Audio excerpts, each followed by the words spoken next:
This is not a poem, but rather a dart ready to hit the bullseye as I make mention that all rapists are cowards.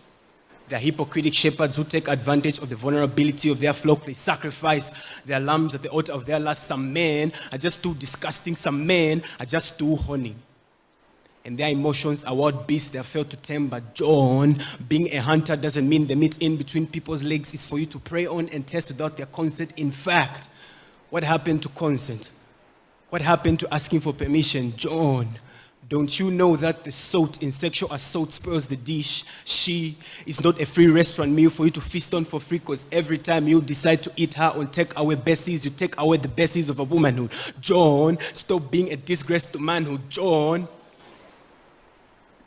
these chicks don't owe you breasts, drumsticks, thighs, the backside, so step aside and backslide on those evil thoughts in your head, because nobody owes you head. Instead, you owe yourself a head with common sense. John, you cannot go around forcing people to eat and taste your chocolate. These girls are not rolls for you to turn open, splitting them open, turning them into sausage roll or hot dogs. These ladies do not owe you any cream pies. They are not your bakery. So why on earth should you force them to turn their stones into bread? John, relax, bro. Take a deep breath. Breathe. And behave. The brains in your erection. Stop thinking using your testosterone.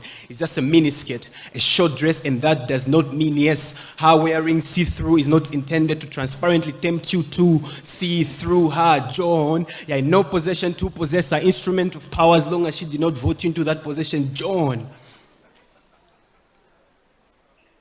her body is the temple of the Lord, and worship is strictly by invitation. Unfortunately, John, you cannot take this one by fire, by force. You cannot force her to keep her legs open like a Bible on Sunday for you to read her scriptures without permission. John,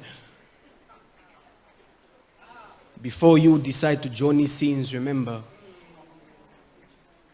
that these women are not pawn pieces on your chessboard for you to forcefully fondled for play in your game of sexual abuse. Her fruits are not yours to misuse and abuse.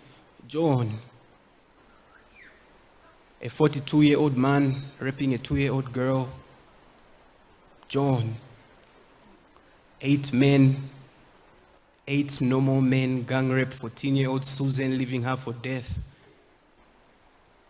John, and dear society, instead of telling the girl child not to get raped and abused, it's our duty to tell the boy child not to rape and abuse.